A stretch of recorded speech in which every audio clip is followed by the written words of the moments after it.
Hey everyone, welcome back to OCD Recovery's YouTube channel, where today I'm going to talk about 10 hard facts, harsh realities, which they're not even really harsh realities, they're just the way it is when it comes to OCD and anxiety recovery. Let's just jump right into it. Before I go any further, please subscribe, hit that like button down below. Please email phil@ocdrecovery.com. We work all over the world. You do not have to sit in silence. We have been there. Work with someone who has actually lived and actually walked the OCD recovery journey. Again, well-intentioned people, but it's so hard to understand, which leads me to point one. If you have not gone through or have chronic OCD, are you going to be able to understand OCD? No. The answer is no. It's not even a little, it's no, it's 100% no. And I know that's hard for some people to hear because they put a lot of work in, which that's great. A lot of people can help, well-intentioned. You could be a Oxford PhD on Everest history. But if you've never been to Nepal and you've never hiked Everest, I'm going to trust the person who has an 8th grade reading level, but has summited Everest 12 times with 20 attempts. With all the I'm going to pick the experience. Number two, OCD recovery is more than likely going to take a lot longer than you think. How long does it take most people to reach some level of baseline peace? 3 to 5 years, sometimes longer. Just the reality of it. It doesn't mean that you put the work in, you're going to be feeling the way you are 2 years in from your first call. No, but are most people still stuck to some degree 2 years in? The vast majority. Number three, can you recover from OCD without reading the books on the reading list at ocdrecovery.com underneath the resource tab? No, I've never seen one person. I've seen many people who think they're rational, but relapses, spikes, coasting. You cannot recover from OCD without understanding unconditional self-life, other acceptance. I'm not talking about the fears of, oh my gosh, what if I don't understand, etc. Number four, can you recover whilst doing some compulsions? No. This is a very asinine, silly statement that I hear in the OCD community. I've seen posts where people say you could still do some compulsions in recovery. No, you can't. That's like saying you could be recovered from alcohol while drinking 2 shots a week when you used to drink 10 shots a week, 10 shots a day. There's one definition of sobriety, and there's only one definition of OCD recovery, which leads me to point 5. Are there multiple definitions of OCD recovery? No. There's one definition only. This is what OCD recovery means to me. That is a very bad statement. This is what this means to me. This is what that means to me. No. Some things have a definition for a reason. It's because the betterment of society to stop confusing people.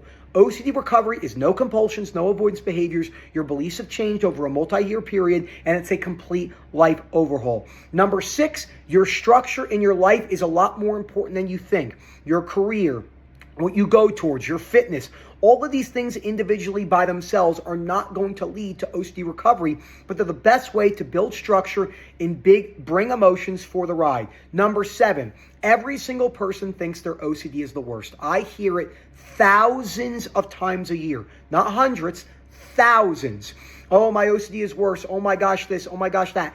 Every single person thinks their OCD is the worst. Number 8, will medications cure your OCD? No chance. I've never seen it. That doesn't mean it doesn't take the edge off massively for some people. And always speak to your doctor. But if you think taking medications by themselves are going to change your belief systems and change your behaviors, you are in for a rude awakening. I cannot tell you how many people do this, and they are just stuck over and over and over again. They've seen a lot of symptom relief, but they've never got to long-term baseline peace because they're using their medications as a crutch. Again, speak to your provider. Medications can save lives. There's no doubt about it, but they hardly change your belief systems and stop you from performing compulsions. Number 9, let's see here some ones a lot of people get wrong. Oh, okay. Is ERP the gold standard? No. This is a completely outdated statement you hear all the time. ERP sounds like it's not. It's just facing your fears. We don't have to, be fancy about it. Can you just face your fears and recover? Can you just chase exposures and recover? No. Why? Because exposures can become compulsive for many people when it's not explained incorrectly.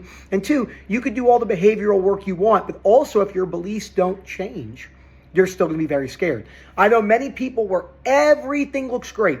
They have a great job. They have a family. They're really not avoiding anything. Sure, there's some mental solving going on, but their beliefs are still so rigid about their worst case scenario, they're still 7 out of 10 stuck.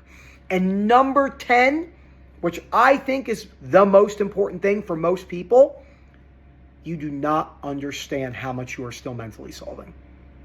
People, oh gosh, the amount of awareness, the length, the time it takes to learn about the awareness of how much solving you're doing right now is a lot. Let me give you just some examples. You have ROC, you're with your partner.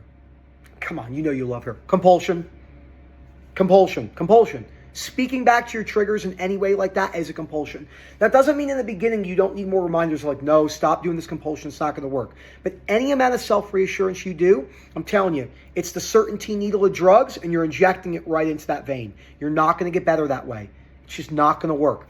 And I'm telling you, I know hundreds and hundreds of people that I work with actively right now, because at any given time I have active 300 to 500 different people, whether they're on bi-weekly or once every 9 months, whatever it is.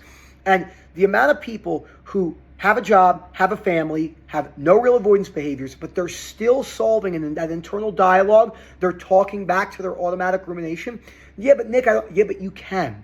You can learn to leave automatic rumination there. Thoughts, images, sensation, urges. Thoughts are just a tiny piece of it. I didn't even have a lot of intrusive thoughts, and I had terrible OCD.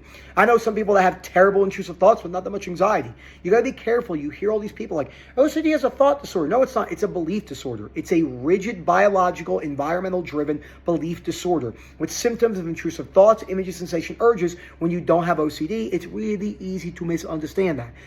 But it's just the way it goes. So I'm telling you right now, you don't understand how much solving you're doing. It takes a lot of self-awareness to bring that down. Any response to triggers in the moment, you're going to get this wrong for a while, will keep you stuck. Phil@OCDrecovery.com. I like doing videos like this. I think you just flow really well. Hope to hear from you soon. And as always, enjoy the rest of your day.